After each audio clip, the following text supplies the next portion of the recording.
Assalamualaikum warahmatullahi wabarakatuh. Waalaikumsalam. Selamat berjumpa lagi pemirsa IndiEdu dalam channel yang keren ini. Perkenalkan, saya Hartanto Beva dan saat ini saya ditemani oleh rekan saya Kang Ismir Kamili. Kita akan ngobrol-ngobrol seputar filosofi pendidikan. Seperti kita ketahui, perubahan peradaban sebuah bangsa harus dimulai dari perubahan manusianya. Dan perubahan manusianya tidak bisa terlepas dari pendidikan. Tapi sebagaimana kita tahu juga, ini pendidikan di Indonesia ini kalau seperti buku yang pernah saya baca seperti benang kusut gitu ya. Jadi penuh dengan problem. Bahkan ini kalau saya kutip dari Pak Presiden Jokowi, beliau mengatakan sistem pendidikan Indonesia tertinggal 128 tahun dari negara maju. Ibu Sri Mulyani juga memperkuat itu, katanya dari riset Bank Dunia, Indonesia butuh 45 tahun untuk mengejar ketertinggalan pendidikan. Wah, ini problem kita berat sekali ya. Tapi oke. Kita akan berbicara santai saja tentang filosofi pendidikan yang selama ini kita bahas ya. Baik, saya perkenalkan, tadi saya sudah perkenalkan Kang Ismir Kamili. Beliau ini founder dari IndiEdu, lembaga yang fokus pada pendidikan terutama di usia 9-15 tahun. Dan filosofi pentingnya dari IndiEdu ini adalah kemandirian belajar. Nah, kita akan menggali apa itu filosofi kemandirian belajar. Tapi sebelum kita ngobrol soal kemandirian belajar, kita akan tanya dulu Kang Ismir ini satu hal yang sangat spesial tentang Kang Ismir, yaitu tentang pendidikan anak-anaknya. Ini seluruhnya ada berapa putranya ini Kang Ismir? Saya ada 5 Pak. Ada 5 ya. Ada 5 dan mayoritas semuanya menempuh pendidikan secara homeschooling. Ya, mayoritas semuanya secara homeschooling. Lebih tepatnya 3 besar, sebagian homeschooling. Karena homeschoolingnya belakangan ya, sesudah sempat sekolah. Oke. Kalau yang kecil-kecil memang dari awal sekarang udah homeschooling. Oke, dan kalau kita lihat hasilnya keren banget gitu ya. Anak yang pertama kuliah di Qatar. Di apa nama kampusnya? Carnegie Mellon University, Sabang, Qatar. Sebetulnya universitasnya di Amerika ya, cuman cabang kampus Qatar. Dapat beasiswa dan sekarang sudah lulus dan sudah bekerja di Qatar ya. Sudah lulus. Oke. Anak yang kedua di ITB. Sudah hampir lulus. Sudah hampir lulus, jurusan planologi. Oke. Dan anak yang ketiga sedang di Singapura ya. Iya, sekarang di NUS ya, National University Singapura. Oke. Jadi dengan mayoritas menjalani pendidikan secara homeschooling, ternyata hasilnya sangat keren. Ini pasti pemirsa penasaran gitu ya. Pertanyaan paling ininya mengapa kemudian memilih mayoritas ini dibina secara homeschooling? Iya. Itu pertanyaan menarik sebetulnya. Jadi secara sederhananya gitu, kita menginginkan waktu itu, atau kita merasakan lebih tepatnya, pendidikan yang alternatif yang ada, gitu ya, baik negeri maupun swasta, itu tidak mencukupi atau tidak sesuai mungkin ya, dengan kemampuan ekonomi kita pada saat itu untuk mencapai misi kita, yaitu pengen menjadi ya sebetulnya global citizen atau warga negara global. Yang salah satu parameternya adalah yang dulu saya set ya, itu bisa nggak kita dari S1 itu udah kuliah ke luar negeri gitu. Dan itu tidak cocok waktu itu visi itu dengan kondisi realitas sekolah-sekolah yang ada dan dengan realitas ekonomi kita ketika itu. Jadi ya di sekolah negeri kita lihat masalahnya pendekatannya terlalu digeneralisasi gitu ya. Gitu. Kita udah ngerasain sekolah swasta yang tanda kutip inklusif, gitu. Tapi ternyata hasilnya secara akademik nggak bagus gitu. Gitu ya. Nah kemudian kalau swasta yang bagus, udah inklusif juga akademically bagus, mungkin kayaknya harganya juga sangat mahal. Apalagi kalau kita ingin yang kelasnya internasional gitu ya. Mungkin itu yang jadi background apa kita ini memilih homeschooling gitu. Mungkin ditambah sedikit bahwa saya sama istri ya gimana dulu jual lulusan perguruan tinggi negeri gitu ya, dan kita ngerasa cukup yakin lah kayaknya kita bisa gitu ngajarin anak-anak gitu. Oke. Jadi boleh dikatakan ini alasan memilih homeschooling ini lebih karena tujuan ke depannya ya. Karena pada awalnya begitu, lebih karena tujuan. Bukan karena misalkan sebagian orang tua yang memilih homeschooling karena anaknya tidak mampu atau bermasalah ketika harus mengikuti sekolah formal. Sebetulnya ada sedikit. Oh, ada sedikit juga. Jadi saya dulu punya anak pertama itu case-nya memang susah diatur. Oh. Jadi ini anak tuh kata psikolog pinter, cuman dari pengalaman kita di sekolah dia tuh dan di rumah juga gitu itu agak troublemaker lah tanda kutip. Oh. Walaupun nggak sampai yang negatif gitu ya. Tapi ini susah diatur lah. Jadi kita lihat anak ini kalau disekolahkan biasa, dia akan selalu dicap sebagai anak yang bermasalah gitu ya. Atau mungkin anak yang bodoh bahkan gitu. Padahal kita tahu kayaknya sih nggak begitu gitu. Kita punya belief kayaknya nggak begitu. Kalau multiple intelligence ini tipe kecerdasannya kinestetiknya tinggi kelihatannya ya. Lebih tepatnya dia tuh tipenya sebetulnya justru sebaliknya, dia kinestetiknya rendah. Oh gitu. Jadi kemampuan membuat karyanya rendah. Oh. Gitu. Jadi kalau harus bikin PR gitu ya, harus kerjain proyek sekolah, nah itu tuh nggak jadi aja gitu. Oh, oke. Tapi kalau kemampuan linguistik, logikanya kuat gitu. Jadi kita ngelihat kayaknya nggak cocok kalau anak ini di sekolah gitu. Karena di sekolah dia akan selalu dicap sebagai anak yang nggak perform. Oke. Ya baik, pemirsa Andi Edu, kita tidak akan teruskan dulu pembicaraan tentang homeschooling saat ini karena fokus kita bukan yang itu, tapi dalam sesi-sesi kita berikutnya kita akan gali lebih banyak nih bagaimana Kang Ismir ini mendidik anak-anaknya secara homeschooling sampai mereka berhasil ya. Oke, sekarang kita kembali ke fokus kita ya tentang kemandirian belajar. Saya sendiri sebetulnya baru tersadarkan bahwa kemandirian belajar itu penting itu kira-kira mungkin 7-8 tahun yang lalu ya. Saat itu saya jadi wakil kepala sekolah di sebuah sekolah swasta. Anak-anak semuanya mengikuti psikotes. Hasil psikotesnya saya baca dan semuanya hampir sama menilai anak-anak ini kemandirian berpikirnya lemah. Kemandirian berpikirnya lemah dan sama yang dituding menjadi penyebabnya itu adalah bimbel atau les privat. Saya sebagai orang yang lama di bimbel sebenarnya agak ini juga ternyak juga, ini kok bimbel disalahkan, ada apa ini? Apa itu kemandirian belajar gitu ya, kemandirian berpikir. Dari situ baru saya kemudian menyadari memang oh ternyata ini makhluk yang sangat penting sebetulnya dalam proses belajar. Bahkan yang harus pertama kita bangkitkan dulu pada anak-anak kita ya. Nah mungkin kita langsung aja karena memang Indi Edu ini filosofinya adalah kemandirian belajar. Mungkin Kang Ismir bisa cerita seberapa penting, seberapa fundamental ini konsep kemandirian belajar. Ya, jadi mungkin ada sedikit background historis juga ya.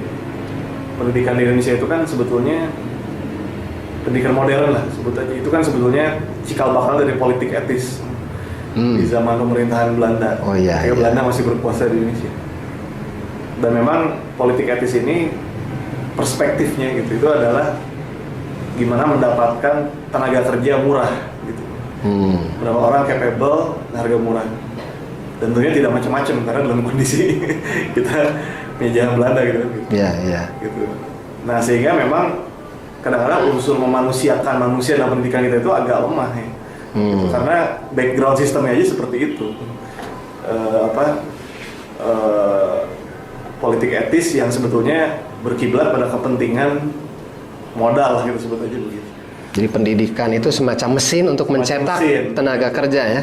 Semacam mesin. Karena itu pola pikirnya pun adalah, ya palingnya kita rasakan sampai hari ini ya, itu menjejali siswa dengan berbagai knowledge ya, khususnya kognitif. Gitu. Ya, anak harus bisa menjawab sekian pertanyaan gitu kan, menjawab pertanyaan-pertanyaan yang mungkin gak relevan buat mereka gitu. Harus bisa mengingat, ya, menghafal. bisa mengingat gitu ya.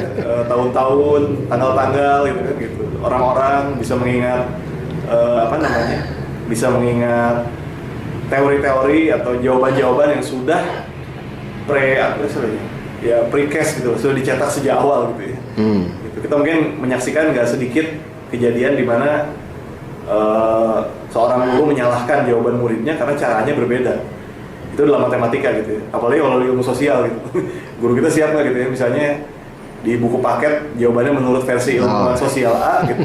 Tapi menjawabnya si murid dengan versi ilmuwan sosial B gitu. Kita tahu kan social science itu sangat diverse ya, beda dengan dengan matematika atau ilmu eksak. Ada mazhab-mazhabnya katanya. Ya, mazhab-mazhabnya gitu. Kita kan nggak disiapkan buat seperti itu. Jadi menurut saya sebetulnya kalau kita bicara kemandirian belajar, first concern-nya itu adalah memanusiakan manusia gitu. Jadi gimana dalam subjek pendidikan ini, dalam pendidikan ini siswa-siswa itu adalah subjek, mereka bukan objek untuk dijejali bahan pelajaran gitu. Iya. Gitu. Nah itu yang paling penting, mungkin tuh ini agak terlalu filosofis yang pertama ini. Nah yang kedua menurut saya filosofi kemandirian belajar ini, poin keduanya adalah gimana si anak itu punya satu keyakinan, satu belief bahwa saya bisa belajar gitu. Saya nyebutnya ya sense of possibility lah gitu. Jadi jangan sampai anak ini bertahun-tahun belajar tapi dengan satu asumsi dasar dalam diri dia sendiri gitu. Bahwa kayaknya bagi saya ini nggak mungkin. Gitu. Atau saya akan selama jadi orang bodoh di sini gitu kan gitu. Gimana gitu kita mau seorang anak mau belajar ketika dia dalam hatinya gitu, dalam alam bawah sadarnya yang tertanam adalah ya gue gak akan pernah sukses gitu, gue akan selamanya jadi pecundang gitu. Saya curiganya di sekolah selain siswa-siswa yang pinter, selebihnya mayoritas itu hanya berkata aku mah apa gitu ya. Mungkin yang mayoritas itu nggak peduli gitu ya. Tapi yang sedikit ekstrim di sisi negatifnya mungkin yang merasa ya bahkan aku nggak eksis gitu, aku tuh nggak penting ada di dunia ini gitu. Atau karena di sekolah juga selalu paling bawah gitu kan gitu. Nggak punya prestasi, nggak punya mungkin juga kalau bagi kebanyakan masyarakat ya, mungkin kalau orang kaya mereka masih punya kekayaan buat dibanggakan, kalau yang sebagian besar itu ini gawat nih, sejak kecil sudah krisis eksistensial. Gitu. Yang ketiga itu, nah baru ya ini lebih teknis gitu kan, itu bicara tentang kapabilitas si anak untuk mempelajari atau untuk belajar dengan menggunakan sumber daya yang ada. Jadi kalau dalam paradigma belajar mandiri, saya kira yang namanya guru, bahan belajar itu semuanya adalah resources gitu. Si anak ini harus diarahkan gimana dia bisa mempunyai kapabilitas untuk menggunakan resources ini, ya sesuai dengan pendekatan belajar dia, dengan gaya personalnya dia, dan dengan dengan pencapaiannya dia. Gitu. Nah ini yang kita sebut sebagai mungkin mandiri belajar itu. Jadi paling nggak tiga aspek tadi gitu ya. Pertama yang lebih filosofis, tujuan pendidikan itu sendiri gitu, harus dikembalikan jadi memanusiakan manusia gitu, bukan mencetak orang gitu. Yang kedua adalah harus menjaga dignity atau kepercayaan diri dari siswa didik itu sendiri.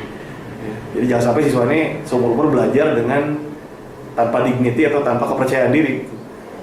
Nah yang ketiga baru yang lebih teknis, dia mempunyai kemampuan verbal, kemampuan teknis yang lain yang dibutuhkan untuk menggunakan atau mengutilisasi sumber-sumber pembelajaran, baik itu berbentuk teks, audio, visual maupun personal ya, guru, teman, tutor. Iya. Saya kira itu mungkin Pak. Oke, yang pertama dan kedua ini bagi saya sangat mendasar ya. Kan tadi saya curiga bahwa di Indonesia itu mayoritas siswa itu nggak punya dignity. Saya ini gagal, saya ini hanya siswa yang tidak bisa apa-apa. Saya mah ranking kesekian, lalu merasa tidak berarti gitu ya. Itu seringkali diperparah dengan komen dari otoritas pendidikan. Apakah guru kadang-kadang juga melemparkan statement yang, nih kalau aku ini bodoh gitu ya, kamu kenapa bilang begitu? Guru aku bilang begitu, gitu kan. Psikolog juga kadang-kadang begitu. Saya pernah ketemu siswa yang stres. Dia cita-citanya tinggi mau kuliah, tapi oleh psikolognya dimatikan. Kamu tuh IQ cuma sekian, nggak akan mampu ke sana. Wah, gawat sekali ini sampai seperti itu. Oke, nah sekarang kemandirian belajar ini pasti berangkat dari asumsi bahwa siswa atau anak itu sudah punya potensi ya, sudah punya potensi untuk belajar. Dia berada dalam hari ini dalam sumber-sumber belajar yang tidak berhingga lah, boleh kita katakan ya, Google dan sebagainya. Betul. Apalagi sekarang di era internet ya. Iya, di era internet punya infinite learning material lah, gitu. Punya jumlah bahan belajar yang nggak terhingga yang tersedia di internet. Okay. Jadi kalau dalam filosofi ini nggak masalah ya anak-anak belajar membawa gadget, mengakses Google dan sebagainya. Ya, maksudnya nggak masalah. Tapi masalahnya mereka punya istilahnya punya kemampuan mental dan teknis yang memadai nggak untuk mengakses itu kan? Oke. Jadi kan internet itu bisa dibilang ya pedang bermata dua gitu ya. Kalau kita bisa menggunakan dengan baik ya dia akan jadi tools. Tapi kalau dia yang menguasai kita gitu kan, gitu. Itu akan menimbulkan ya apa yang sekarang orang sebut sebagai social media addiction atau semacamnya. Tapi kalau digunakan secara terarah di kelas dalam bimbingan guru justru positif ya? Ya bahkan nggak harus bimbingan guru. Kalau anak itu punya kesadaran, gitu, dia punya self regulation lah gitu. Bisa mengatur diri sendiri mana yang baik, yang mana yang harus dia tinggalkan gitu. Oke. Pokoknya dia akan bisa mendapatkan manfaat dari internet. Gitu. Oke. Bahkan hari ini mungkin kalau guru tidak kreatif itu bisa kalah oleh siswa dalam banyak informasi ya. Iya bisa aja, sangat mungkin. Guru tidak kreatif bikin soal hanya mengambil dari soal-soal tahun lalu, anak-anak tinggal ketik di Google, soalnya sudah ada, jawaban sudah ada, sudah beres. Sekarang ada AI gitu. Saya mencari soal ini ada di mana juga ada gitu. Ada kolaboratif platform, saya ngetik soal nanti ada orang yang menjawab itu juga tersedia gitu. Jadi bukan eranya lagi gitu, kita menekankan pada istilahnya apa ya, pada penguasaan dalam arti penguasaan yang sifatnya statis ya apa namanya, hanya sebatas menghafal fakta gitu kan. Sementara fakta itu kan tersedia di mana-mana gitu, kita nggak usah ngapalin itu. Oke. Jadi filosofi ini juga mengatakan bahwa apalagi dalam zaman internet seperti sekarang ini menghafal fakta itu bukan hal penting gitu ya. Karena itu tinggal klik sebentar sudah dapat. Iya, yang dibutuhkan adalah kemampuan sintesis ya. Kemudian kemampuan menyimpulkan dari berbagai fakta gitu. Mensintesis jadi pengetahuan baru gitu. Kemampuan berkolaborasi dengan orang lain. Iya. Itu yang lebih dibutuhkan mungkin di masa sekarang. Oke, mungkin ada contoh-contoh yang bisa diberikan ini bagaimana anak yang dirangsang untuk mandiri belajar lalu dia mengakses sumber-sumber yang bisa dia akses dan menampakkan hasilnya, mungkin baik contoh-contoh di luar maupun di anak-anaknya Kang Ismir sendiri nih. Ya, jadi ini contoh yang sering saya ungkapkan gitu ya, bahwa di homeschooling itu selalu yang ditekankan pertama salah satunya bahasa Inggris gitu. Kenapa? Karena bahasa Inggris ini saya bilang adalah kunci untuk kita mengakses ya, pengetahuan di internet yang mayoritas itu berbasis bahasa Inggris. Jadi bahasa Inggris semacam ilmu alatnya lah gitu dalam pengetahuan zaman sekarang. Gitu. Kalau kita nggak bisa bahasa Inggris, berarti kita kehilangan kira-kira 80% pengetahuan di internet gitu. Ya kan? Ya, betul sekali. 80%. Nah, jadi itu contoh gimana menurut saya bahasa Inggris itu adalah kunci gitu. Karena selama ini kan orang lihatnya bahasa Inggris itu sebatas semacam hanya tambahan pelajaran lain kan gitu. Tapi mereka nggak lihat nilai strategisnya dalam dalam dalam pembelajaran secara keseluruhan. Nah mungkin saya punya cerita kalau anak saya yang sulung itu dulu memang dia bahasa Inggrisnya menonjol banget ya gitu. Jadi dia emang tipe orang linguistik banget. Jadi waktu dulu di tes TOEFL itu kira-kira nilainya 113 dan 120 sih. Sampai yang ngetes tuh nanya, kamu pernah tinggal di luar negeri? Nggak pernah gitu. Semua umur tinggal di Bandung gitu. Tapi memang dia benar-benar anak yang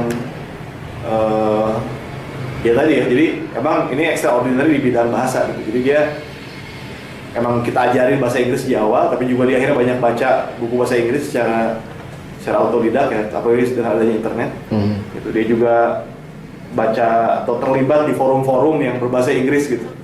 Kayak dulu pas zaman dia SMP tuh ada Stack Overflow ya untuk coding, jadi programmer tuh nanya di situ gitu, nanya atau memberikan jawaban gitu.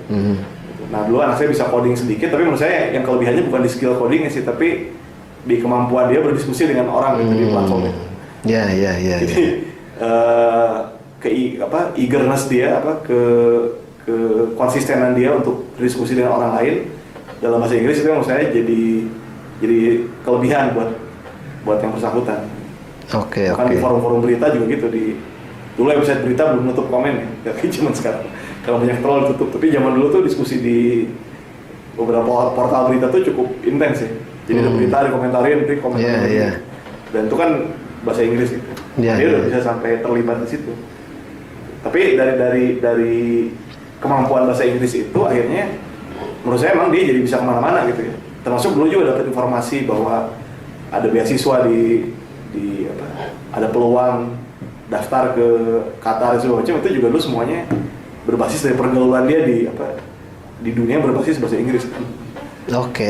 Nah ini menarik sekali pemirsa Indie Edu, bahwa baik pemirsa Indie Edu, dari apa yang dipaparkan tadi kita bisa mencatat satu hal yang penting ya, bahwa dalam kemandirian belajar ini, mengingat resources-nya itu hari ini sebetulnya sangat tersedia, tapi mayoritas dalam bahasa Inggris, penguasaan bahasa Inggris jadi penting sekali ya.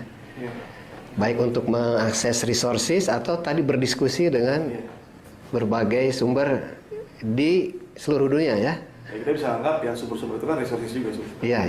Resourcesnya orang bukan material dan statis. Nah, kita catat ya, bahasa Inggris sangat penting hari ini.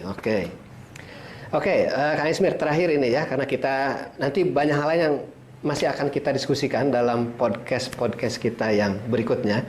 Tapi mungkin terakhir bisa disampaikan beberapa secara singkat, apa saja yang diperlukan support supaya seorang anak bisa belajar mandiri.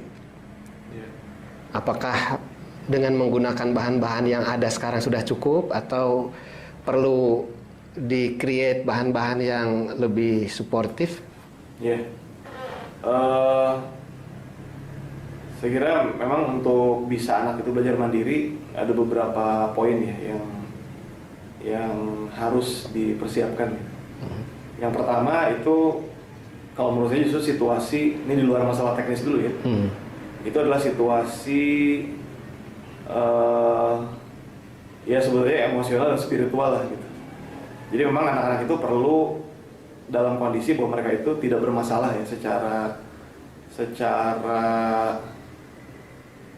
moral, secara umum gitu ya. Ya ini dalam bahasa general aja gitu. Dalam arti gini, anak yang sudah terlanjur terpapar dengan apa yang disebut kalau zaman kita dulu kenakalan remaja gitu, ya, itu mungkin akan lebih sulit untuk belajar mandiri gitu. Karena masalahnya mungkin lebih esensial daripada sekedar teknik belajar gitu. Itunya dulu yang harus diberesin ya. Termasuk juga dalam pola hubungan emosional anak dengan orang tua gitu. Jadi anak yang dalam hubungan yang saling tidak percaya dengan orang tua misalnya gitu, itu pasti akan sulit untuk menempuh proses belajar mandiri ini. Gitu. Karena konsep dirinya, konsep sosialnya ini udah berantakan duluan gitu kan. Yang kedua,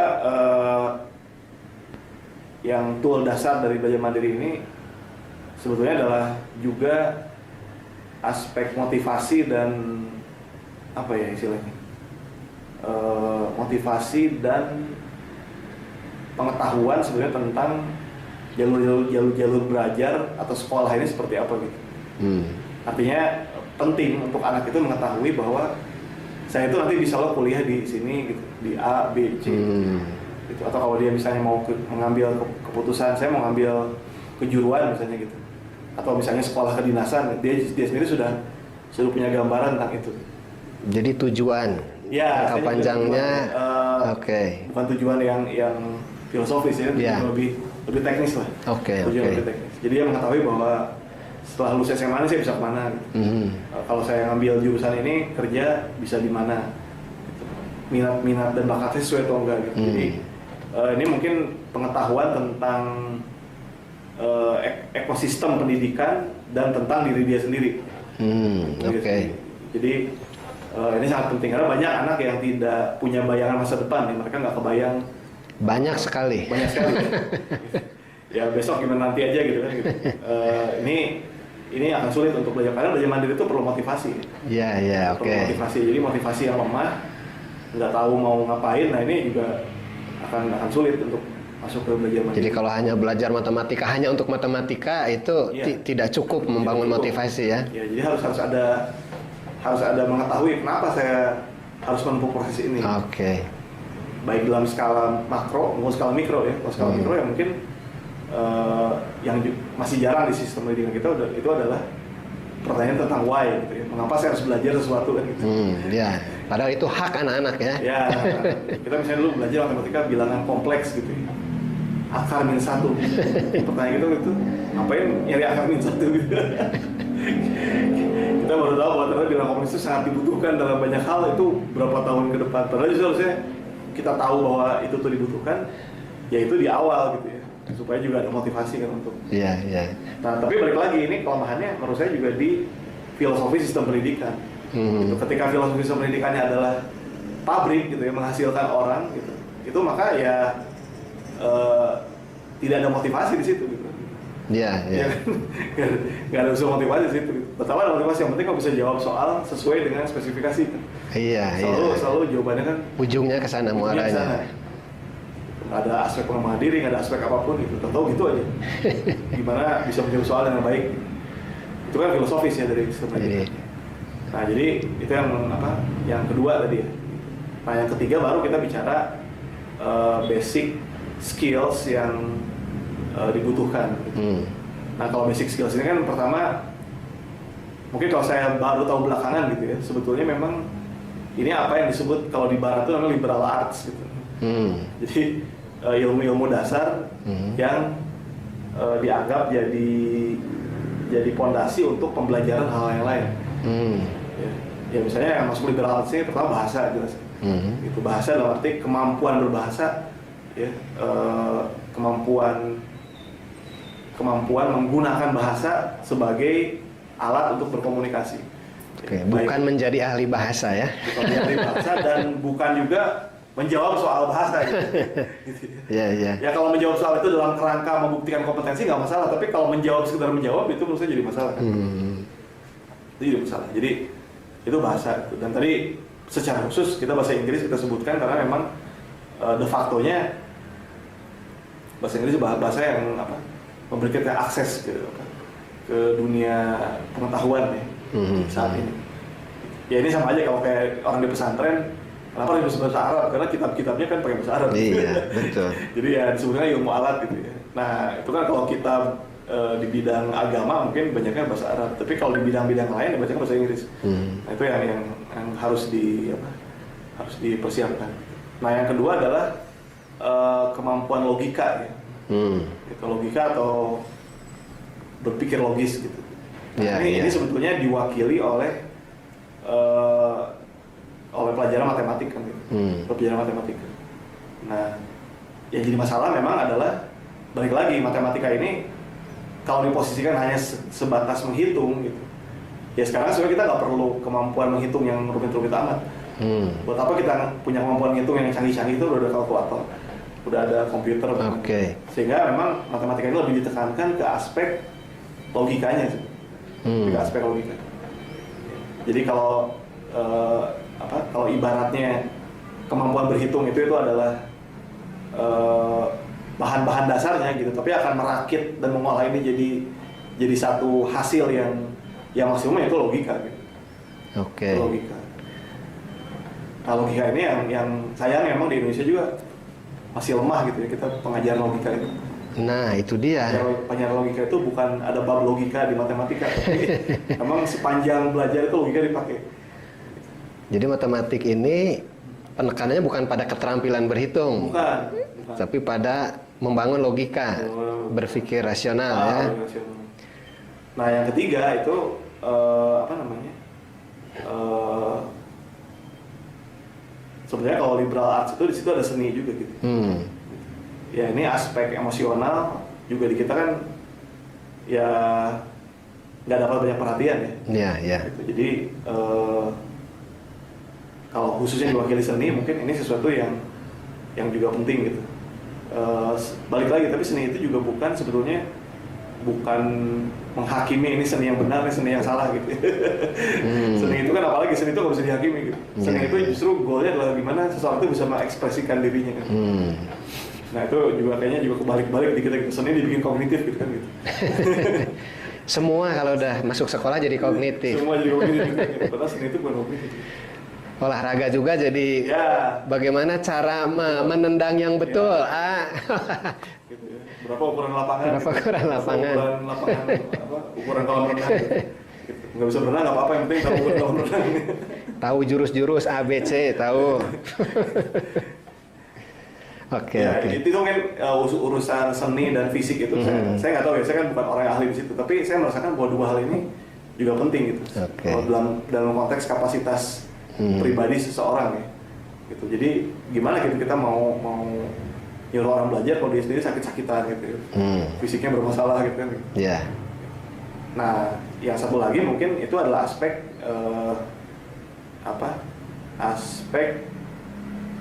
gimana kita bisa mengamati fenomena alam ya di sekitar kita, baik itu secara fenomena yang sifatnya mekanik, fisik maupun fenomena sosial.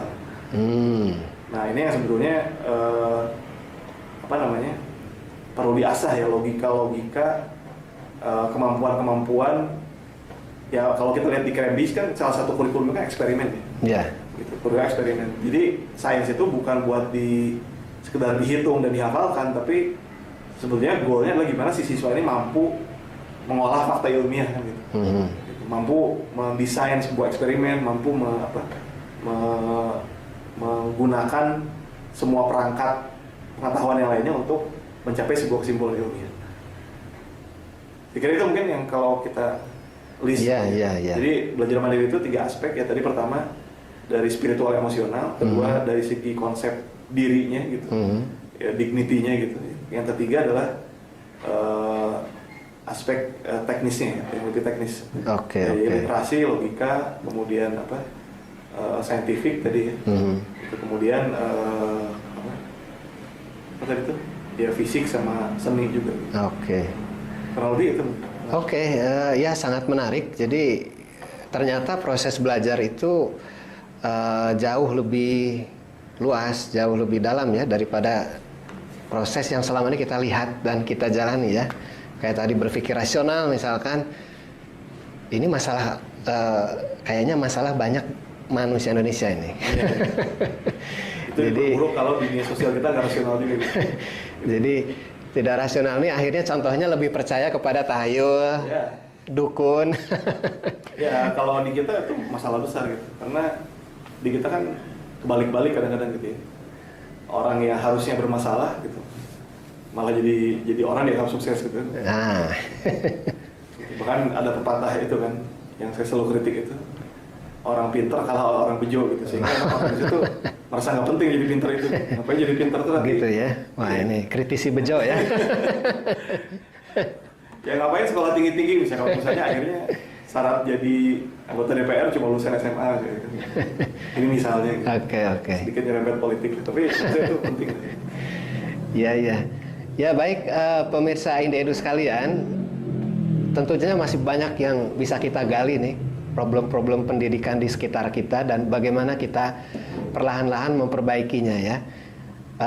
Tapi itu akan kita bahas dalam podcast berikutnya ya, bersama kami nih tim IDEDU ya.